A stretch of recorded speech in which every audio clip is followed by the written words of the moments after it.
안녕하세요. 결혼 생활 4년 만에 이혼을 하게 된 올해 35살 여자입니다.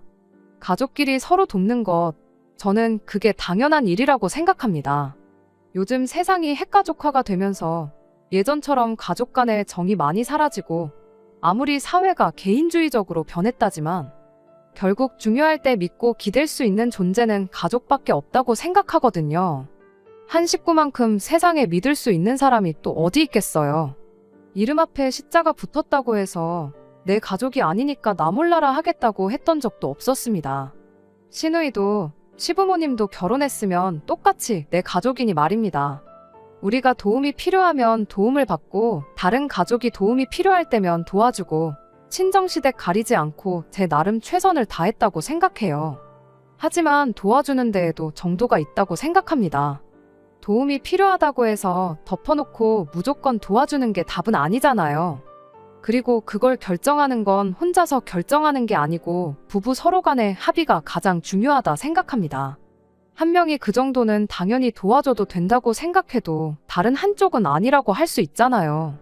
그리고 어느 한쪽이 이건 아니다라고 한다면 적당한 선에서 타협을 하던가 그렇게까지는 해줄 수 없다고 거절도 할 줄 알아야 하는 것 아니겠나요? 그런데 남편은 자기 가족 일에 대해서만큼은 저를 고려하지 않고 자기 가족만 챙겨댔어요.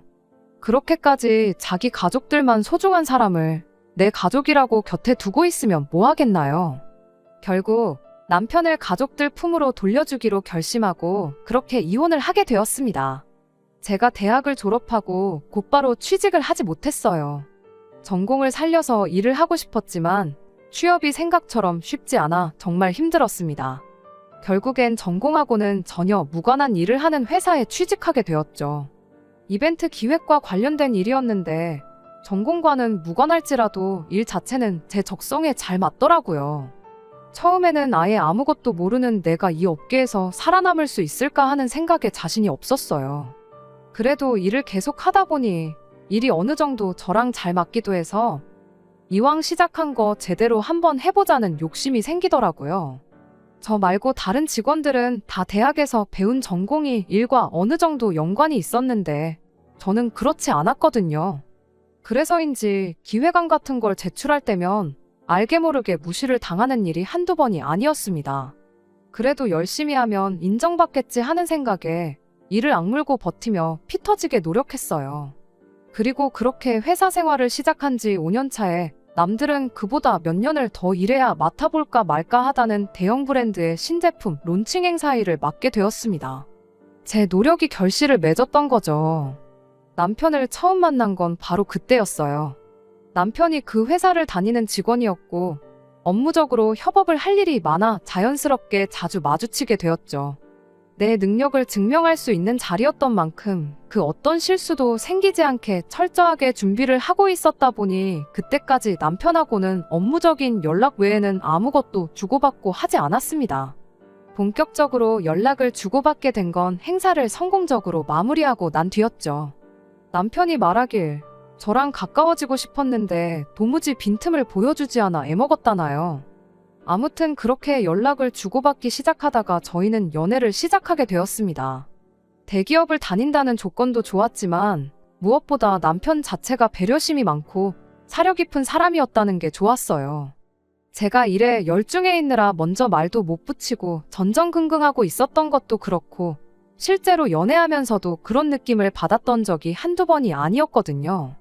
그렇게 2년간의 연애 끝에 저희는 결혼을 하게 되었습니다. 이미 30 가까운 나이에 시작한 연애였다 보니 저는 어느 정도 결혼도 염두에 두고 있던 상황이었어요. 하지만 그게 행여나 저 혼자만의 생각일 수도 있었기에 연애하면서 남편 가족들을 따로 소개받거나 했던 적은 없었습니다. 시부모님을 처음 만난 것도 신우를 처음 만난 것도 전부 결혼 이야기가 나오고 나서예요. 신우는 결혼 허락을 받기 위해 시부모님을 만난 뒤 따로 자리를 만들어 처음 인사를 나누게 되었죠. 남편보다 2살 위 누나로 저희가 연애를 시작하기 전부터 이미 결혼의 가정을 꾸리고 살고 있는 전업주부였습니다. 처음에는 그냥 오지랖이 넓은 그런 사람이구나 싶었어요. 우리 결혼 준비하는 걸 도와주겠다며 눈치도 없이 데이트하는 자리에 따라 나오고 그랬거든요. 그냥 애도 없는데 전업주부로 산다고 시간이 남아 돌아서 따분해 저러는 거구나 생각했었는데 도와주고 싶다는 그 마음 자체는 고마웠지만 결혼을 신우가 하는 것도 아니고 우리가 하는 건데 뭘 자꾸 도와주겠답시고 사사건건 껴드는 건지 싶은 마음이 더 컸습니다. 당시 남편은 누나가 친해지고 싶어서 저러는 거 아니겠냐며 최대한 좋게 신우의 오지랖을 포장해 주려고 했었어요. 신우가 따라 나오고 싶다는 대로 자리에 데리고 나오고 그랬으니까요. 그런데 어느 순간부터 신우가 너무 노골적으로 자기 하고 싶은 대로 저희 결혼 준비를 좌지우지 하려는 건가 싶을 정도로 간섭을 하기 시작하더라고요. 웨딩 사진이며 드레스 고르는 것부터 시작해 청첩장 디자인까지 하등 신우가 결정할 것들이 하나도 없는 부분이잖아요. 결혼을 내가 하는 건지 신우가 하는 건지 싶을 만큼 정도가 지나치다 싶을 때쯤 남편한테 단도직입적으로 신우가 그러는 게 좀 불편하다는 말을 직접적으로 꺼냈습니다. 남편은 저희 말에 이렇게 대답했죠. 우리 가족들이 원래 이렇게 무슨 일이고 서로 도와주고 싶어 한다고요. 누나가 이래라 저래라 한다고 누나가 하자는 대로 할 생각은 없으니까 걱정 말라고 그냥 도와주고 싶어서 저러는 건데 성의를 무시할 수는 없지 않냐며 다 친해지고 싶어서 저러는 거니 저보고 이해를 좀 해달라는 식이었습니다. 뭐 저렇게까지 말하는데 제가 어쩔 도리가 있었겠나요. 그래도 신우이의 조언이 아무 도움이 되지 않았던 건 아니에요. 딱 하나 마음에 들었던 게 있는데 그게 바로 결혼식장 식사 메뉴를 정하는 부분이었어요. 저도 사회생활하면서 결혼식을 몇 번 다녀와 봤다 보니 결혼식은 당연히 뷔페로 하는 게 맞다는 생각을 가지고 있었거든요. 그런데 신우가 하는 말이 뷔페가 호텔처럼 잘 나오는 것도 아니고 먹어봐서 알겠지만 음식 퀄리티도 별로라면서 차라리 스테이크나 갈비탕 같이 정갈하게 한 상 나오는 게 더 낫다고 그러더라고요. 자기도 멋모르고 뷔페로 했던 게 참 후회가 된다나 어쩌나 하면서요. 그렇게 이래저래 신우가 혼자 발품손품 팔아가며 예식장을 하나 찾아줬는데 분위기도 너무 좋았고 식사도 정말 괜찮았어요. 지금 생각해보면 그냥 신우가 뷔페보다 스테이크가 먹고 싶어서 그런 말을 했던 것 같기도 한데 뭐 그래도 덕분에 결혼식은 나름 성대하게 잘 치렀으니 그래도 도와준다는데 무조건 싫다고 할 필요까지는 없겠구나 그렇게 생각을 고치게 되었습니다. 아무튼 그렇게 결혼식을 올리고 난 뒤 저희 결혼 생활이 시작되었습니다. 세상에 누가 이혼을 염두에 두고 결혼을 하겠나요? 결혼 초반은 정말 남부러울 것 없이 행복한 시간의 연속이었어요. 결혼 전 남편이 했던 가족들끼리 서로 도와주는 가풍이 있다는 말처럼 시부모님 또한 여러 방면에서 저희를 도와주시고 그랬습니다. 맞벌이 하는데 집안일 같은 거 조금이라도 줄이는 게 좋지 않겠냐며 이런저런 반찬을 해주시곤 했죠. 시댁까지 거리가 꽤 돼서 항상 저희가 가지러 가기는 해야 했지만 그렇게 신경 써주시는 게 어디냐 싶었고 그 마음 씀씀이가 감사하기까지 했습니다. 그런데 이런 시부모님의 도움이 저를 위한 도움이 아니라는 걸 알게 되었어요. 가족끼리 서로 돕는다는 그 가풍의 진짜 의미를 알게 된 순간이었죠. 실제로 도움이 필요했던 건 저희가 아니라 신우이였던 겁니다. 일단 시부모님이 매주같이 챙겨주던 반찬만 봐도 항상 저희 것뿐만 아니라 시누이네 반찬까지 함께 챙겨주셨었거든요. 그리곤 너네 반찬 가져가는 김에 네 누나네 것도 챙겨다 주거라 매번 이런 식이었어요. 시누네가 시댁에 비해 저희 집에서 비교적 가까운 거리에 있었다 보니 가져다 주는 것 자체에는 아무 문제가 없었습니다. 진짜 문제는 항상 시누이네 반찬 양이 훨씬 더 많았다는 데 있었죠. 반찬통 크기만 해도 거의 2배 차이가 날 정도였거든요. 종류도 몇 가지나마 더 많았고 저희한테는 따로 안 챙겨주는 국 종류도 몇 개씩 있었어요. 종류나 양이 더 많고 적고 그 자체는 저희한테 큰 문제가 되지는 않았습니다. 어차피 저희 부부는 맞벌이 생활을 하다 보니 저녁도 밖에서 해결하는 경우가 더 많았거든요. 냉장고에 반찬만 많아봐야 집에서 거의 식사를 하지 않는데 그나마 챙겨주시는 적은 양의 반찬들도 제때 다 먹지도 못하고 버리는 일이 부지기수였어요. 그냥 저희들 맞벌이 한다고 집안일 좀 덜 하라고 챙겨주시던 그 마음이 감사했던 거지 반찬이 꼭 필요했던 건 아니었던 거죠. 한 번은 저희가 그 전주에 받은 반찬이 그대로 있어서 이번에는 반찬을 따로 받아오지 않아도 되는 상황이었습니다. 그런데 시어머니가 신우네 걸 가져다 줘야 하니 무조건 오라는 식으로 막무가내셨죠. 신우가 직접 가면 되는 거 아니냐 했더니 걔가 차가 있는 것도 아닌데 이 무거운 걸 어떻게 혼자 들고 가겠냐고 저한테 핀잔을 주셨죠. 그러니 저도 자연스럽게 생각이 바뀌게 되더라고요. 저희 먹으라고 반찬을 챙겨주시는 게 아니라 신우네 걸 챙겨주고 싶은데 신우가 차가 없으니 대신 배달을 시키는 게 아닐까 하는 식으로요. 신우네 주는 거에 비해 보잘것없는 반찬들은 그냥 시키긴 미안하니 심부름값 정도 챙겨주고 있다 생색내려고 그러는 건가 싶은 마음이었어요. 그건 그렇다 쳐도 더 이해할 수 없었던 건 신우이가 애가 있는 것도 아니고 그렇다고 저희처럼 맞벌이를 하는 것도 아닌데 왜 집 반찬을 항상 시어머니가 해주고 계시는 건가 하는 사실이었습니다. 단순히 요리를 못해서라고 한다고 하면 이해할 수 있겠지만 언제까지 시어머니한테 받아먹을 수도 없는 부분이고 신우도 전업주부 생활을 하기로 했으면 자기들 밥 정도는 자기가 알아서 챙겨야 한다는 생각이었거든요. 그래도 내가 너무 예민하게 받아들이고 있는 걸 수도 있겠다 싶어서 최대한 좋은 쪽으로 생각하려고 노력했습니다. 그런데 한 가지 사실을 알게 되면서 그 마음마저도 완전히 돌아서게 되었어요. 바로 남편이 이 반찬값을 저 모르게 따로 시어머니께 지불하고 있었다는 사실이었습니다. 그동안은 저 몰래 하고 있었나 본데 이제 저도 한 식구라 그런 건지 아니면 저는 안중에도 없었던 건지 하루는 제 앞에서 대놓고 남편한테 반찬값 이야기를 꺼내더군요. 이번 달 반찬값은 100만 원만 주면 돼 하고요. 순간 저는 귀를 의심했죠. 그래도 시어머니 있는 자리에서 따지고 들 수는 없어서 반찬 받아 신우네 집에 내려다 주는 길에 남편한테 대놓고 물어봤어요. 우리가 먹는 게 얼마나 된다고 반찬값을 100만 원이나 드리고 있냐고요. 남편은 그 질문에 그게 뭐가 문제냐는 것 마냥 자연스럽게 대답을 해주대요. 어디 이 반찬을 우리만 먹냐고 누나네도 먹지 않냐고 하면서 말이에요.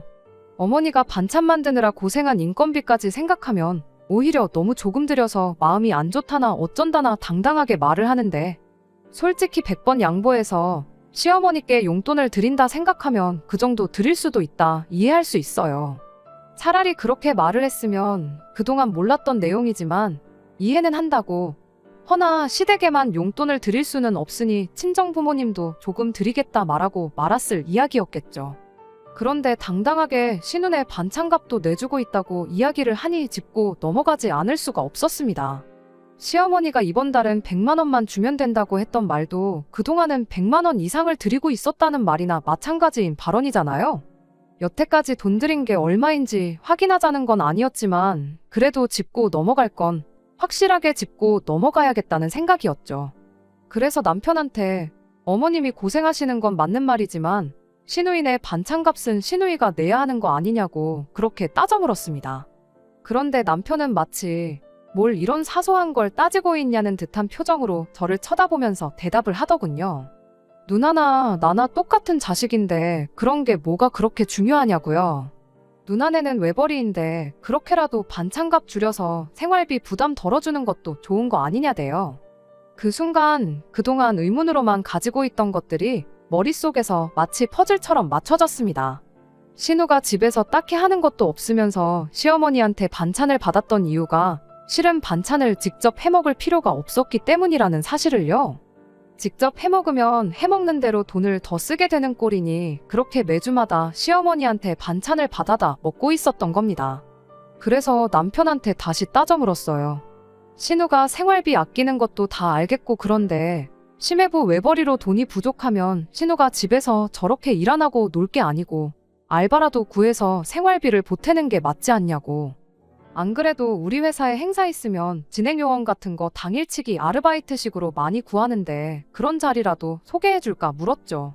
행여나 신우가 그 어디에도 취직하지 못할 만큼 능력이 없어서 직장을 못 구하는 거라면 가만히 서서 입장하는 인원수만 헤아리는 쉬운 자리라도 소개해주겠다고 일자리를 대신 알아봐주겠다고 돕기 위해 꺼낸 저의 말을 두고 가족끼리 서로 돕는 게 가풍이라던 인간이 정색을 하면서 주제넘게 오지랖 부리지 말라는 대답을 하대요. 누나네는 다 누나네 삶이 있으니까 그러는 거라나요. 그러면서 왜 그렇게 째째하게 구냐며 어머니가 장본값에 반찬하느라 고생한 인건비만 생각해도 70만 원은 좋게 될 거라고. 그렇게 따지면 누나네랑 우리랑 각각 15만 원씩 밖에 안 된다는 건데 그깟 푼돈 가지고 치사하게 굴지 말라는 소리를 하는 겁니다. 그 말도 어이가 없었죠. 일단 말씀드린 대로 신우네랑 저희가 가져가는 반찬의 양부터가 달랐어요. 누가 봐도 신우네가 저희보다 훨씬 더 많이 가져가는 상황에 그걸 15만 원씩 냈다 치자고 절반으로 가르는 것부터가 어이가 없었죠. 그리고 반찬값을 지불한다면 당연히 그 돈에 재료비인 장본값도 포함돼야 하는 거 아니겠나요? 전문적으로 반찬만 파는 가게도 그렇게 장사는 안 할 거예요. 그렇게 조목조목 따져 물었더니 남편이 할 말이 없는지 대번에 말을 바꾸대요. 정색하면서 짜증내던 말투도 바꿔서는 나긋나긋한 목소리로 나중에 우리가 혹시 누나의 도움을 받을 일이 있을지 모르지 않냐며 가족끼리 서로 돕고 사는 가풍을 이해해달라나요? 남편도 쓸데없는 언쟁을 피하려는 눈치였고 더 말해봐야 싸움만 나겠지 싶어서 그냥 지나가는 말로 나는 아무리 생각해도 당신 누나 도움을 받을 날이 오지는 않을 것 같다. 그렇게만 말하고 말을 줄였습니다. 적당한 선에서 끝내고 넘어갔으면 되는 일을 남편은 괜히 지 혼자 제 말에 발끈해가지고 엉뚱한 소리를 꺼내더라고요. 너는 그럼 장모님이 반찬해주시면 그냥 맨입으로 받고 한 푼도 안 드릴 생각이냐고요. 그 말을 듣자마자 헛웃음부터 나더라고요. 그 와중에 꺼낼 이야기도 아니거니와 누가 봐도 남편이 친정에서 반찬을 받는 게 현실적으로 불가능하다는 걸 알고 꺼낸 말이었거든요. 누가 들으면 너도 친정에서 반찬 받아오고 똑같이 돈을 들여라 하는 말처럼 들리겠지만 저희 친정이 지방에 있어서 반찬 받으러 주마다 왔다 갔다 못하는 걸 알고 꺼낸 말이라는 게 다 티가 났어요. 그쯤 되니까 저도 악이 생기더라고요. 이 사람이 해보자는 건가 싶기도 하고 그래서 당연히 드려야지 하고 말을 줄였어요. 제가 더 말을 안 하니 뭐 엄청난 언변으로 저를 논파했다고 생각한 건지 차 안에서 의기양양해서 있는데 어디 두고 보자 싶었습니다. 누군가 그랬거든요. 잘못을 제일 쉽게 깨우쳐 줄 수 있는 방법은 바로 거울치료라고요. 저도 남편한테 똑같이 해줄 작정이었어요. 그날 집에 와서 바로 친정에 전화해서 반찬 좀 몇 가지만 대충 만들어서 보내달라고 연락을 드렸죠. 신우네가 가져간 만큼 무지막지한 양을 해달라고 할 건 아니었지만 돈은 똑같이 100만 원을 드릴 예정이었습니다. 제 아래로 동생이 있고 동생도 회사 때문에 혼자 떨어져 나와 자취하고 있는데 그 동생한테 훨씬 더 많은 반찬이 갔다고 대충 둘러댈 생각이었죠. 괜히 부부싸움한 거 티내고 싶지는 않아서 친정어머니께는 그냥 오랜만에 엄마가 해준 반찬이 먹고 싶어서 연락을 드린 거라고 했어요. 제 의도와는 다르게 친정어머니는 그걸 심각하게 받아들이셨던 게 문제라면 문제였지요. 생전 자취하던 시절부터 엄마한테 반찬 한번 해달라고 했던 적 없던 딸이 집밥이 그립다며 반찬을 보내달라고 거의 10년 만에 처음 부탁을 해왔는데 저희 어머니 딴에는 얼마나 신경이 쓰이셨겠나요? 그 부분을 제가 생각 못했던 거죠.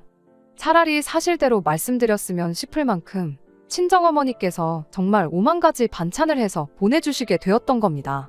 친정어머니가 그만큼 많은 반찬을 하셨다는 것도 어머니가 택배를 보내고 나서야 알게 되었어요. 그때가 여름 한참 때였거든요.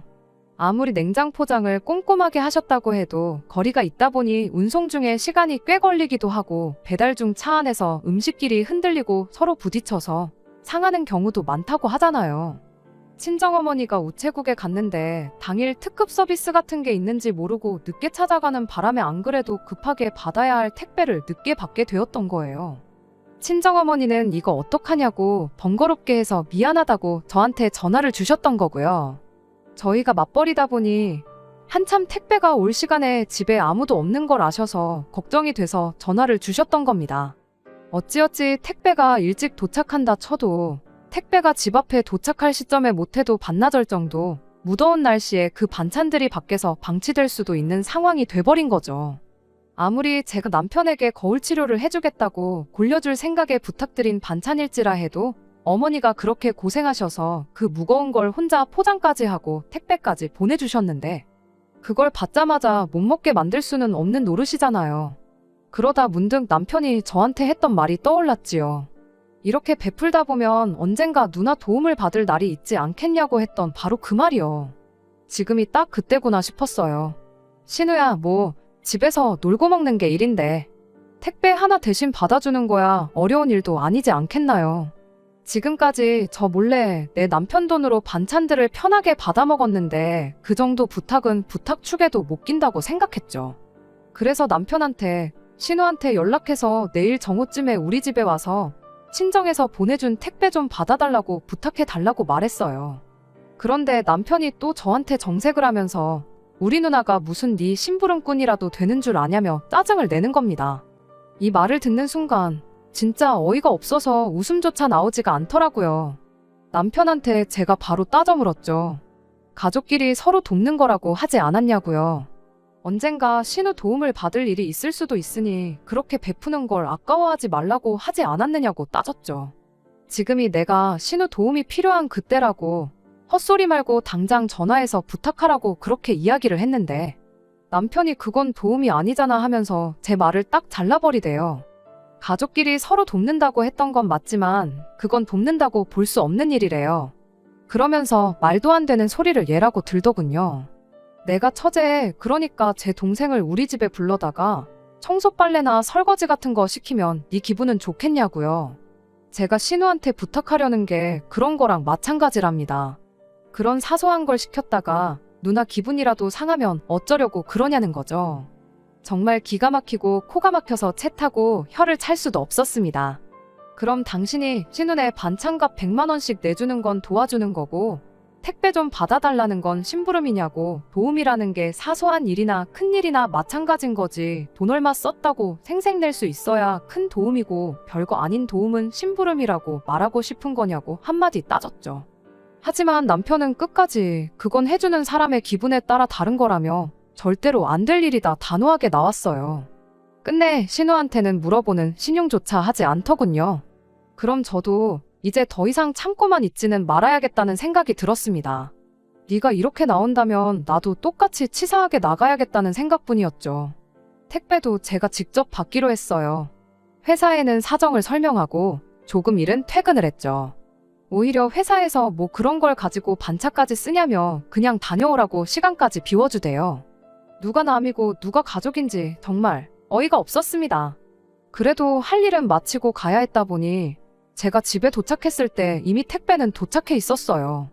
다행히 냉장 포장을 워낙 꼼꼼하게 해주셔서 반찬들에는 아무 문제도 없었고 오랜만에 엄마 손맛도 느낄 수 있었네요. 그 와중에도 친정어머니는 이런 상황도 모르고 사위 입맛에도 맞게 만들어준다고 달달 짭조름하게 평소 하던 대로 해주셔도 되는 반찬들 몇 가지를 죄다 고추장 넣고 빨갛게 해다 주셨더라고요. 그걸 보니 참 오만 가지 생각이 다 들었습니다. 멀리 떨어져 사는 친정부모님은 이토록 남편까지 신경 써주시는데 30-40분 거리에 모여 사는 시자들은 지들만 챙기지 나는 안중에도 없구나 하는 생각이요. 하지만 안 좋은 생각을 계속해서 뭐 하겠어요. 이런 사소한 일로 서운하다고 싸우고 그러는 게 제 인생에 있어서 무슨 소용이나 있겠나 싶었죠.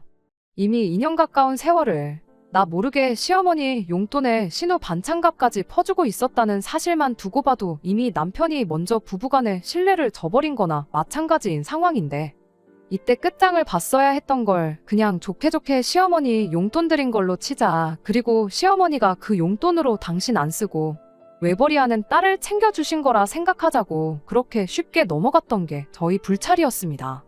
친정집에 대한 이중적인 태도를 보인 것, 몰래 시댁에 돈 퍼주는 것만 해도 이미 충분히 부부간의 신뢰를 저버리고 이혼 사유가 된다는 걸 알았음에도 네 돈으로 네 가족 챙기는데 내가 뭔 상관이냐 넘어가고 나도 그냥 이제부터 내 가족이나 챙기련다 하고 똑같이 나온 게 문제였지요. 그날 이후로부턴 남편이 생활비만 제대로 가져다주면 신우 반찬값을 내주던 신우네 외식을 시켜주던 신경을 끄고 살아버렸거든요. 시어머니가 해다주는 반찬도 일부러 안 먹고 신우네 반찬 가져다주는 일도 전부 남편 혼자 알아서 하라고 해버린 거예요. 이러나 저러나 신우한테 그런 식으로 남편 돈으로 흘러들어가고 있다는 사실을 몰랐을 땐 그래도 부부 사이 하나만큼은 좋았거든요. 그냥 여태 했던 것처럼 모르는 척 둘이서만 사이라도 좋게 지내면 문제없다 그런 생각이었는데 왜 그때는 그런 생각을 안 했는지 모르겠어요. 나 모르게 남편이 신우한테 반찬값이라고 퍼주는 것 그것 말고도 다른 게 있을 수도 있다는 의심을 말입니다. 그때 철저하게 샅샅이 뒤져서 아예 그런 걸 차단했어야 했는데 너무 안일하게 그게 끝이라고 혼자 지레짐작하고 넘겼던 게 문제였어요. 왜냐하면 진짜였거든요. 바로 남편이 반찬값은 물론이고 신우의 용돈까지 챙겨주고 있었던 거예요. 외벌이의 집에서 딱히 집안일 말고는 살림을 하는 것도 아닌데 아무리 반찬 몇 가지를 매주마다 자기 친정에서 받아온다고 한들 애도 없는 집에 저렇게 놀고 먹는 꼴을 심해부가 그냥 보고 살 리가 없잖아요. 그런데 그게 가능했던 이유가 바로 남편이 신우한테 용돈이랍시고 돈을 따로 챙겨주고 있었기 때문입니다. 생활비 외에는 지출을 거기서 해결해버리니 심해부도 신우가 일을 하면 좋기야 하겠지만 딱히 강제로 일을 시킬 수도 없는 노릇이었던 거죠. 이미 생활비의 가장 큰 부분인 식비랑 자기 용돈을 알아서 해결하고 있었던 거니까요. 그 사실을 알게 된 이유도 어이가 없어요. 얼마 전 남편이 난데없이 그 사실을 자기 입으로 직접 저한테 물어버렸거든요. 하루는 남편이 난데없이 저한테 모아놓은 돈이 얼마나 되냐고 묻대요. 평소 제 돈에 대해선 일절 관심도 없었던 인간이 갑자기 얼마나 물어놓았느냐 물어오니 안 좋은 조짐이 보여 얼마나 있는지 알려주는 게 아니라 왜 그런 건 물어보느냐고 이유부터 확인했죠. 남편은 제가 떠보고 있다는 건 생각도 못한 건지 곧바로 심해부와 신우의 이야기를 꺼내더군요. 일단 심해부는 그냥 평범하게 회사 다니는 직장인이에요. 그런데 다니고 있던 회사가 근래 사정이 안 좋아지면서 강제로 희망퇴직을 당하게 되었던 겁니다. 말은 희망퇴직이라고 포장하긴 하는데 선택권이 없는 거나 마찬가지였다 해요. 그래도 희망퇴직이라고 퇴직금 말고도 위로금으로 1억을 더 받아왔다고 하는데 암만 신우네가 아이가 없다고 한들 저금도 따로 없는 집에 퇴직금 6천 정도의 위로금 1억 받아온 걸로 두 사람이 버텨봐야 몇 년이나 버티겠나요. 새로 일자리를 구해보려고 했지만 요즘 같은 상황에 새로 일자리 구하는 것도 쉬운 일이 아니었답니다. 그러니 마음이 다급해진 심해부가 언젠가부터 신우를 닥달하기 시작했대요. 저는 당연히 닥달했다는 게 너도 이제 일을 구해 생활비를 보태라 뭐 이런 소리인 줄 알았거든요. 그런데 그게 아니었어요. 남편이 자기가 여지껏 누나가 매형 눈치 안 보고 살 수 있게 매달 100만 원씩 보내주고 있었다는 소리를 그때 처음 해왔죠. 어찌나 당당하게 말하던지 어이가 없는 걸 떠나서 따져물을 겨를도 없었습니다. 그런데 이제 그거 안 보내주고 대신 1억을 도와주기로 했다는 거예요.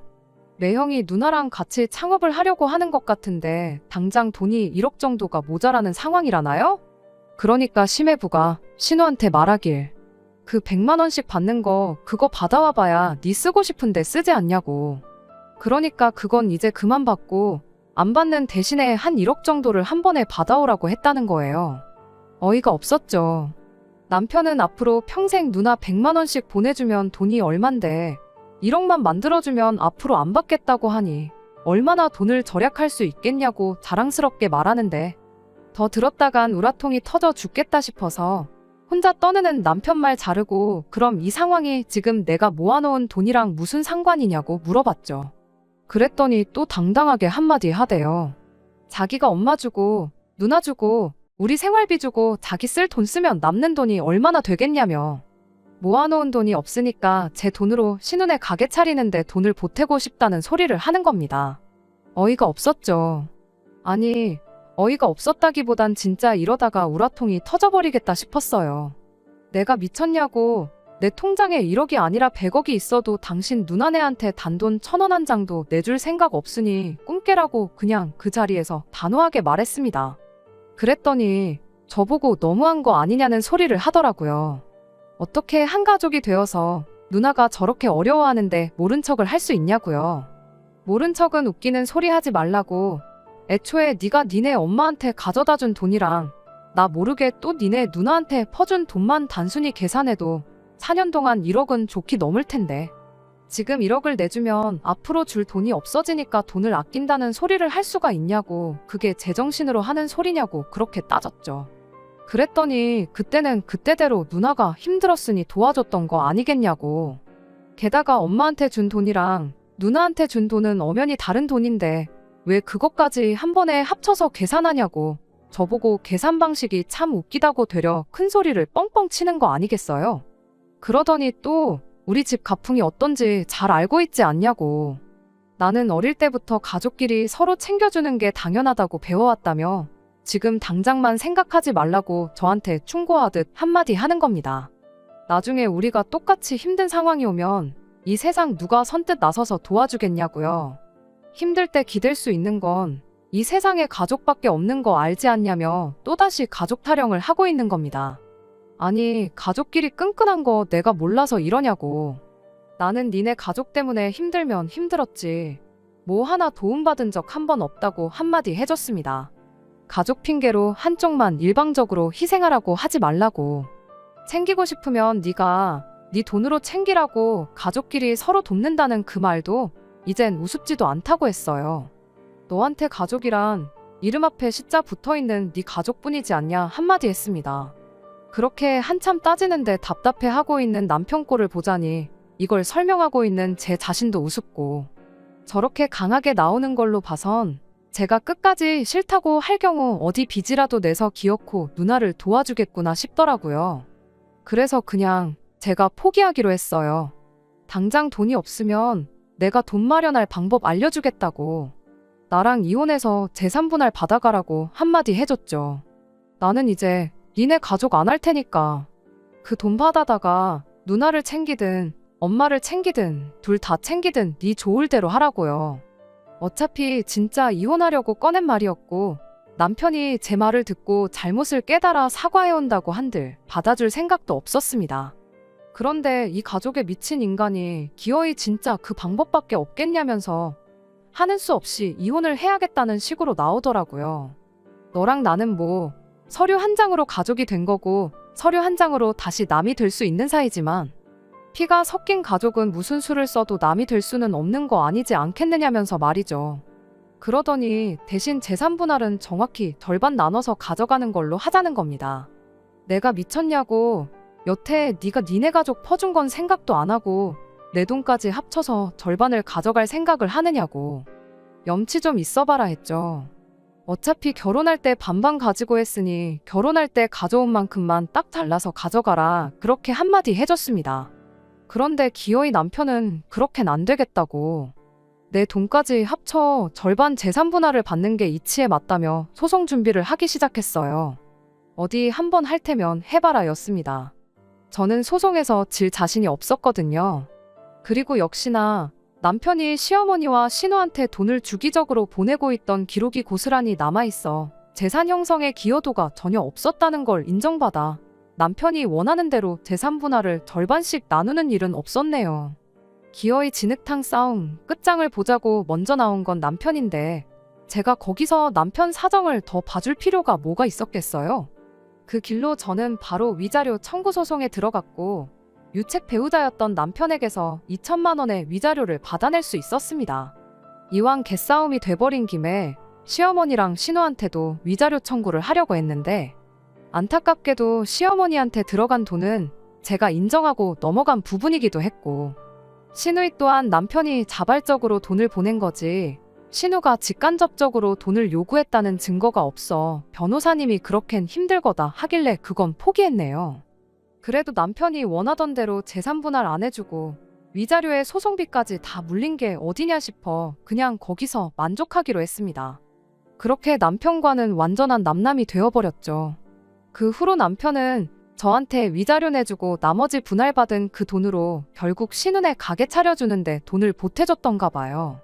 대신 오갈 곳 없어진 남편은 신우네 들어가서 살기로 했다던데 얼마 전 시어머니한테서 연락을 한 통 받게 되었어요. 대번에 저한테 대놓고 묻대요. 혹시 지난 날은 다 잊고 남편하고 재결합을 할 생각은 없느냐고요.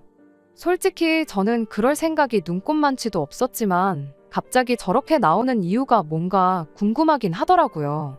그래서 약간 여지를 주는 척하고 무슨 일이 있느냐 물어봤어요. 저는 신우네가 창업하면 당연히 얼마 못 버티고 망할 줄 알았는데 어떻게 심해부가 수완이 좋아 장사가 생각보다 더 빠르게 자리를 잡았나 보더라고요. 그런데 문제는 이제 먹고 살 걱정이 없어지니까 방 한 칸 차지하고 살고 있는 남편이 불편해졌던가 봐요. 얼마 전에 둘이 이제 아이를 갖고 완전한 가정을 이루고 싶은데 그러려면 남편이 방해가 된다고 나가달라는 말을 해왔대요. 가족이라면 끔찍히 생각하는 남편이었다 보니 또 그 와중에 돈은 돈대로 퍼주고 누나가 원하는 대로 짐 싸들고 시댁을로 들어갔는가 봐요.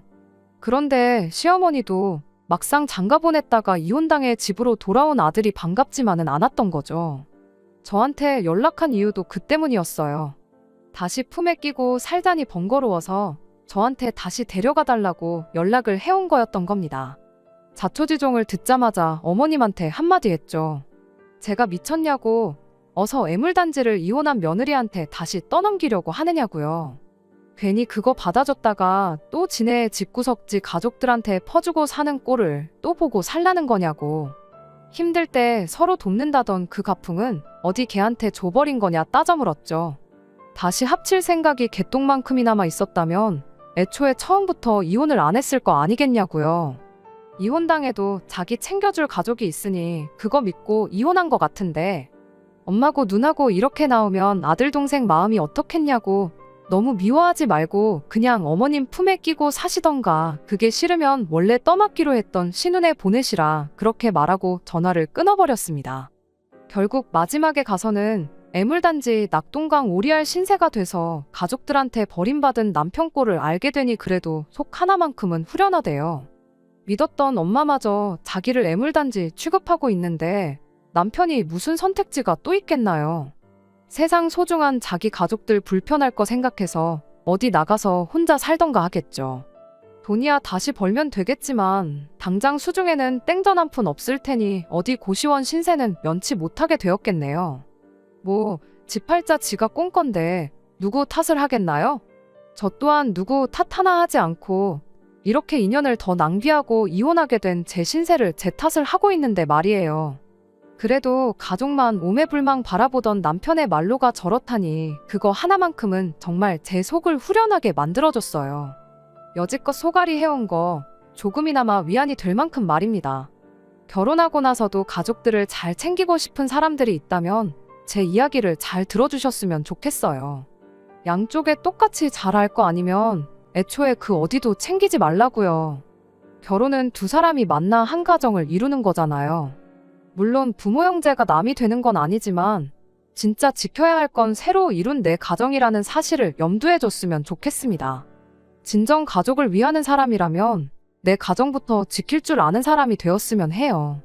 그럼 저는 여기까지만 하고 저희 사연을 줄이도록 하겠습니다. 끝까지 들어주셔서 감사합니다. 오늘의 사연은 여기까지입니다.